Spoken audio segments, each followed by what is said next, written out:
Hi, today I'm speaking to Akbar Poonawala of Deutsche Bank, and we're going to be talking about global transaction banking in the Americas. So, what's the current strategy for Deutsche Bank in this region, and where do you see opportunities for growth?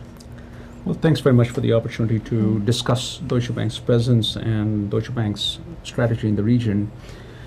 The global transaction bank within Deutsche Bank is one of the key pillars of the bank. It's one of the four divisions of the bank, and it's one of the ones which has shown good promise, good past performance, and also has a good amount of promise ahead of it.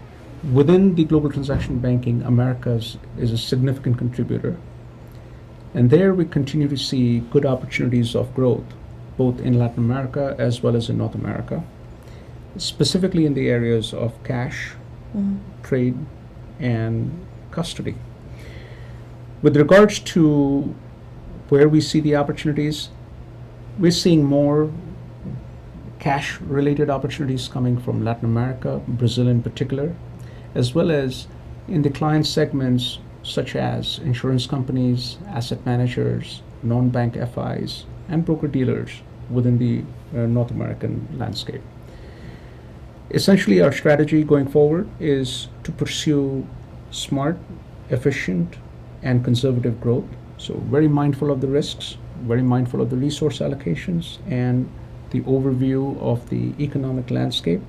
And we're pursuing smart, efficient, and conservative growth against that backdrop. So I wanted to move on a little to talk about the changing regulatory landscape in the Americas. So how is the transaction bank being impacted by this? Clearly, the regulatory environment is very topical.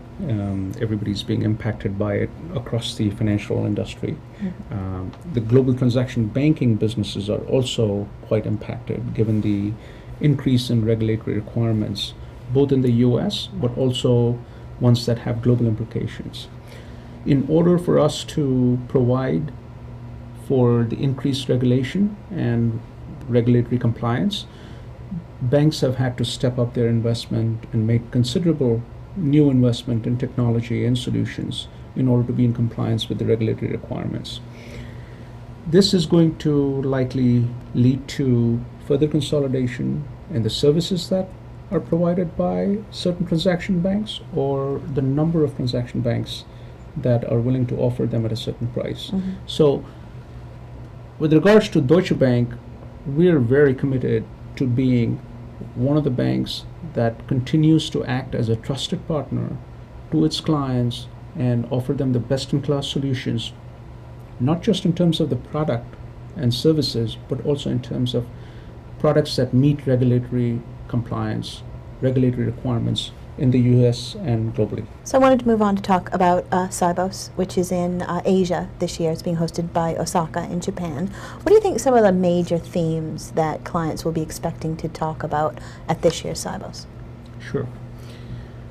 One of the themes that's likely to come up will be clearly the response to the regulatory environment and how ready is the industry to face the changes being brought about by the regulation changes. What is the capability of the various financial institutions to be able to handle those regulatory changes? That's clearly a topic of discussion. Another one would be how are the financial institutions working to regain the trust in the financial system? That's likely to be another topic of discussion. Product innovation is a topic that many of our clients are interested in exploring further, and Deutsche Bank continues to remain at the forefront of product innovation. Most recently, we announced our introduction of the applications by way of the app market, which is a gateway for clients to access our electronic services.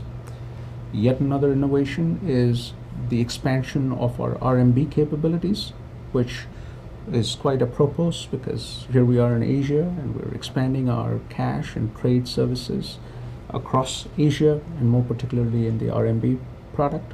So these are some of the topics that we expect to be discussed at Sibos this year.